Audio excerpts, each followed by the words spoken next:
యువ దర్శకుడు ప్రశాంత్ వర్మ తెరపైకి తీసుకొచ్చిన Indian super hero movie Hanuman box office వద్ద ఎలాంటి కలెక్షన్స్ అందుకుంటుందో ప్రత్యేకంగా చెప్పనవసరం లేదు.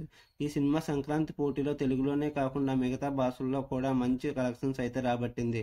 ముఖ్యంగా నార్త్ స్టేట్స్లో కూడా హనుమాన్ సినిమాకు సాలిడ్ కలెక్షన్స్ అయితే వచ్చాయి. ఇక ఈ సినిమా బాక్సాఫీస్ వద్ద రోజుకు ఒక రికార్డును అందుకోవడం విశేషం. ఈ సినిమా ప్రతి వారంలో కూడా ఒక మైలురాయిని దాటుతుంది. ఇంతకుముందు తేజ అలాగే దర్శకుడు ప్రశాంత్ వర్మ సినీ కెరియర్లో కనీసం 25 కోట్ల మార్కును కూడా అందుకోలేకపోయారు.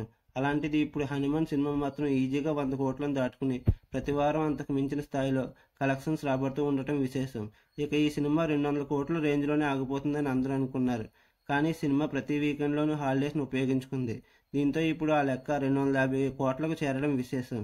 సంక్రాంతి నుంచి హనుమాన్ హడావిడి ఏమాత్రం తగ్గడం లేదు. ఈ సినిమా ఓవరాల్గా చేసిన ప్రీ రిలీజ్ బిజినెస్ అయితే 29 కోట్లు మాత్రమే.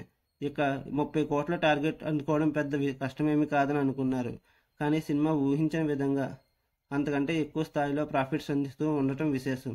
ఇక హనుమాన్ పెట్టిన పెట్టుబడికి ఇప్పటికే 100 కోట్ల రేంజ్లో ప్రాఫిట్ అందించింది.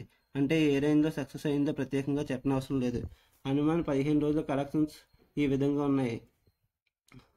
ఏపీ తెలంగాణ షేర్స్ 73.37 కోట్లు, కర్ణాటక షేర్స్ 10.75 కోట్లు, Hindi rest of India shares 20.75 కోట్లు, ఓవర్సీస్ షేర్స్ 25.55 కోట్లు, వరల్డ్ వైడ్ 130 కోట్ల షేర్ 250 కోట్ల గ్రాస్ కలెక్ట్ అయింది.